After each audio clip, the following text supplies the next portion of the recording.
When federal judges don't believe executive branch pretexts about national security repeatedly, and cabinet secretaries demonstrably lie repeatedly, enough is enough.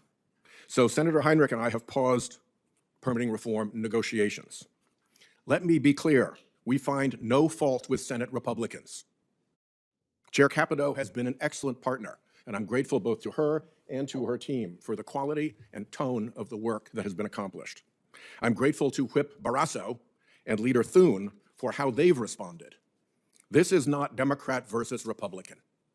This is legislative versus executive, an age-old drama, in this case with an executive that won't honor its constitutional duty to faithfully execute the law, or, by the way, tell the truth. This may look like a policy dispute over energy permits, but it's actually a stress test of constitutional order. What's really being tested here is whether laws passed by Congress can survive when the executive branch decides they're inconvenient. This raises broader questions about trust, investment, and the separation of powers. In this video, we'll break down how permitting reform turned into a warning about executive overreach, and why the consequences extend far beyond the energy sector. With that, I'll turn it over to Ranking Member Whitehouse for his opening statement.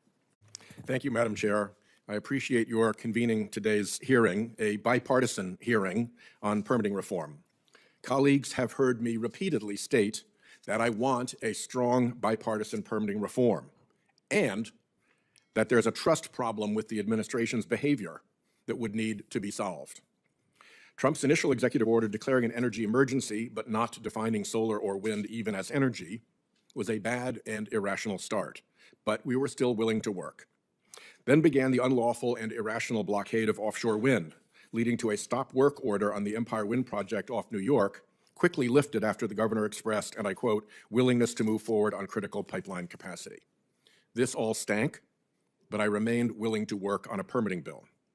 In August, Stop Work Trump struck again against Revolution Wind off Rhode Island, a project over 80% complete with $4 billion invested, based on supposed national security concerns.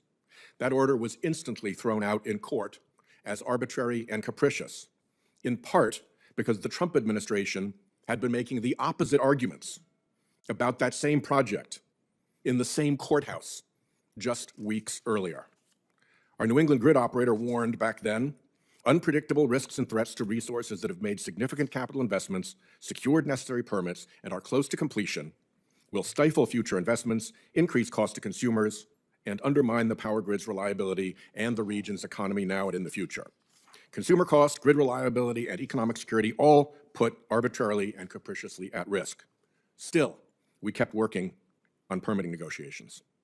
On land, the Interior Secretary wrapped solar and wind projects up in red tape with dozens of new layers of political review, including a stop at his own desk where things have stopped.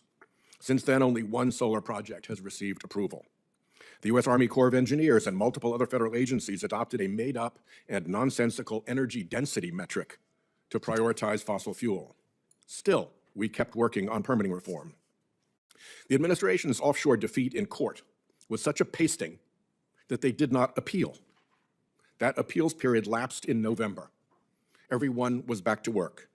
We thought the nonsense was over. But no, 30 days later, days before Christmas, they dropped a new stop work order on 5 offshore wind projects, including Empire and Revolution. The new pretext was national security risks that had supposedly emerged in the previous 30 days. That's been reviewed now by 4 federal judges, and the administration went 0 for 4. Not one judge believed them. All along, the Energy and Interior Secretaries were lying nonstop that these projects would raise costs. That is demonstrably false.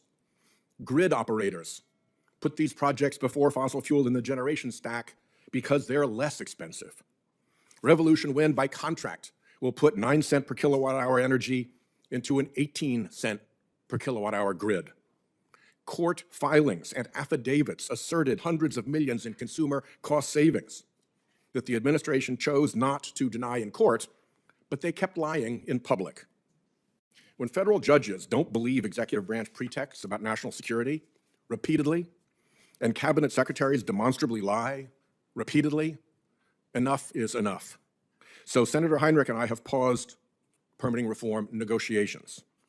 Let me be clear, we find no fault with Senate Republicans. Chair Capito has been an excellent partner, and I'm grateful both to her and to her team for the quality and tone of the work that has been accomplished. I'm grateful to Whip Barrasso and Leader Thune for how they've responded. This is not Democrat versus Republican. This is legislative versus executive, an age-old drama, in this case with an executive that won't honor its constitutional duty to faithfully execute the law, or, by the way, tell the truth. Make no mistake, the Trump administration's lawless, irrational, and unpredictable attacks loom over every industry. None of it is good for business. The nonsense must stop. I still want to pass bipartisan Senate permitting reform.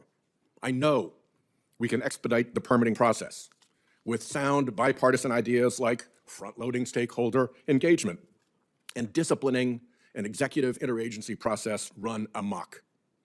We can add jobs and electrons and reduce emissions and waste, but it makes no sense to pass a bipartisan permitting reform that will be illegally butchered by a lawless executive branch, vindictively, irrationally, and dishonestly. The responsibility for resuscitating permitting reform rests now upon the executive branch, upon credible confidence that the nonsense will stop. Plenty of powerful interests need electrons, lots of electrons, and want the low-cost electrons and the abundant electrons that clean energy provides. If that's you, you need to direct your efforts toward ending the lawless nonsense from the administration. If you're fossil fuel and you want this lawless nonsense stopped because you could be next, you'd better tell them so. Proceeding with this bipartisan hearing is our demonstration of hope that the nonsense can be stopped and of trust in our Republican colleagues to get to a good bill, a confidence that I hope is not unjustified. I'll close once again with my appreciation to the chair and to her staff for the helpful, responsible, and honorable way in which they have conducted themselves through all of this. Thank you. The moment that just unfolded in this hearing was not a casual disagreement or a passing political jab.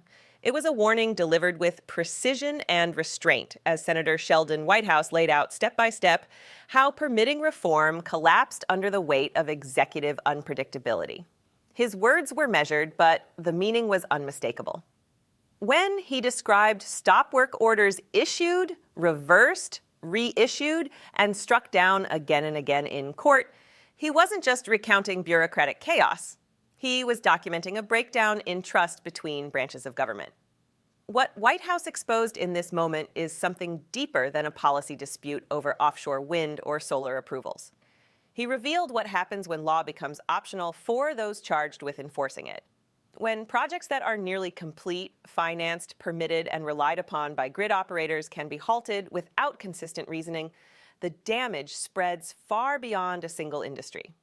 It reaches investors, workers, consumers, and communities that depend on stability rather than shifting political winds.